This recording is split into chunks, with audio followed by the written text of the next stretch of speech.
Julie with Dogology and Modern Bully here again for our third video in the series of getting your dog to food lure into the DOWN or the down position. Our first video simply showed you how to food lure your dog and teaching them the body mechanics of how to go into an SIT, which will need very basic command, and our DOWN by pushing into their body and getting them to rock backwards into the down position. That helps because it teaches the dog to not flop their feet forward, which can often turn into the little crawl forward and all those little cheat moves that they try and put on us once they understand what the DOWN means. So we always teach them to go backwards into the position. So again, we push into them and get them into a down. Our second video in the series showed us how to do it from a standing position. Food to the dog's nose, I have her undivided attention, into her and straight down to the ground, and she goes into the down position.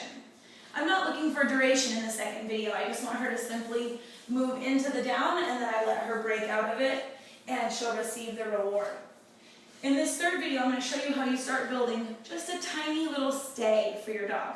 Not a lot, remember, you're dealing with a really young puppy with an attention span about this long, or you're dealing with a new dog to obedience. Even if it's an adult, it's still immature in understanding how to control its body and give it enough attention span to do lengthy work for you. So I want to make sure that my expectations are realistic to the dog I'm working. So I've got her undivided attention still as food.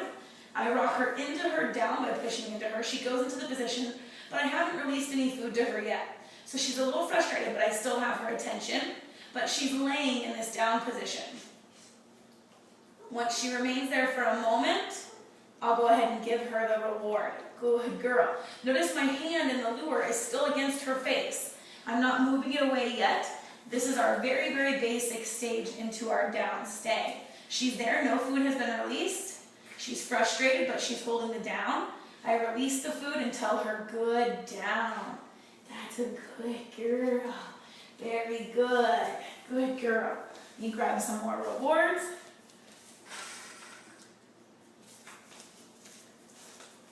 This is how this puppy eats her afternoon meal and often her evening meal.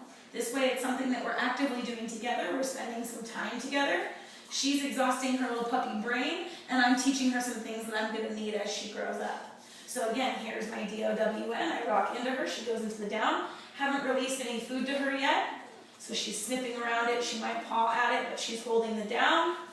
I release some food into her mouth. Good down, good girl. Very good, honey. That's a good girl. Rock into her into the down. No food has been released yet. If she gets up, I'll simply put her back. I don't mind how frustrated she becomes. Good down.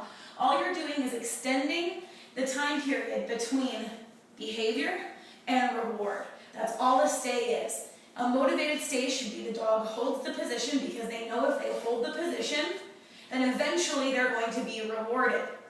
That reward might be a treat.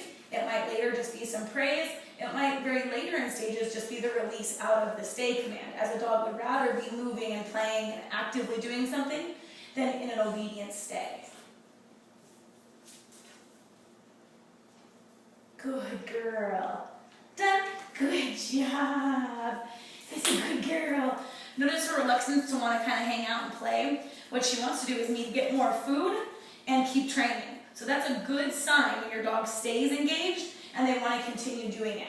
Yes, of course she's only doing it because she wants the food, but I'll take it.